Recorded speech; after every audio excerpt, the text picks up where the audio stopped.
Do you have anybody that you talk to about everything that you do or think or say?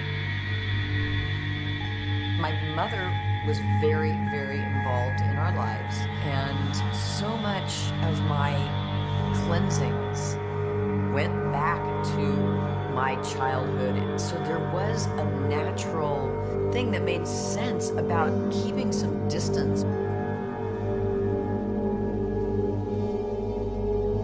Michelle gave us all new names to help us move beyond our past and to create a new way of seeing ourselves. It was a common practice in the group. Amy was now called Emiliana, Lori was called Crystal, and I was now named Francesco.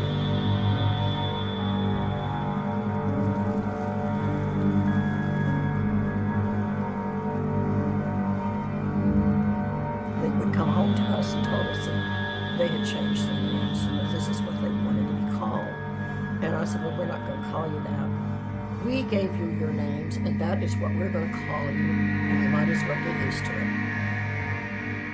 They came for dinner and said, well, what we came here for is we want to tell you we want to detach from you. I went, what? I mean, I couldn't believe it. You're going to detach from the family? We'd had such a happy childhood with these children. So my father, who I was very close to, was dying. He told me that I couldn't go see him. This is so you break the bond with him.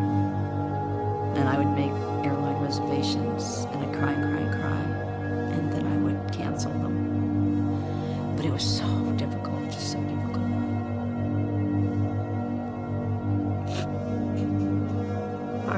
My intuition was working overtime, and I kind of suspected it might be a cult.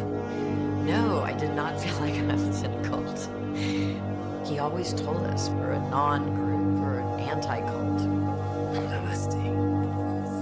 You have found that this pain, this controlling, brainwashing fellow, I think we have a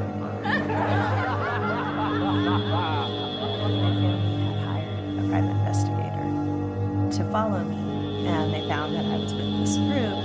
He went back to my family and said, oh, this is a benign group, they're not dangerous, it'll be harder for you to pull her away, it'll be more damaging, just let her be.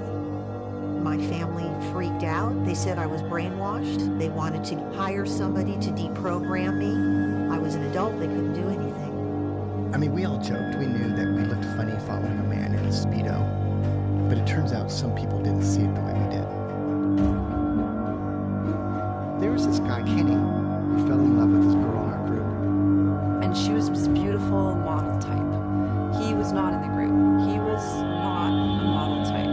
And he was not very nice. This guy was stalking, and his motivation was to tear down the group so that he could have this girl. Kenny started to attack Michelle, saying he was a cult leader, telling us what we could and couldn't do. He went to Cult Awareness Network, which was an organization run by Rick Ross. When you have leaders who claim to speak for God, cannot be questioned by their followers, and have little, if any, accountability, you have a very volatile mix. So he pulled in Cult Awareness Network to try and make us look like we're holding her captive.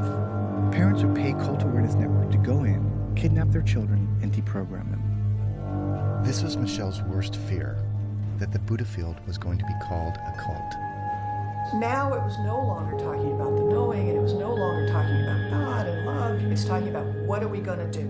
He said, I'm no longer in a position where I can do my work in this environment. We need to get out of here.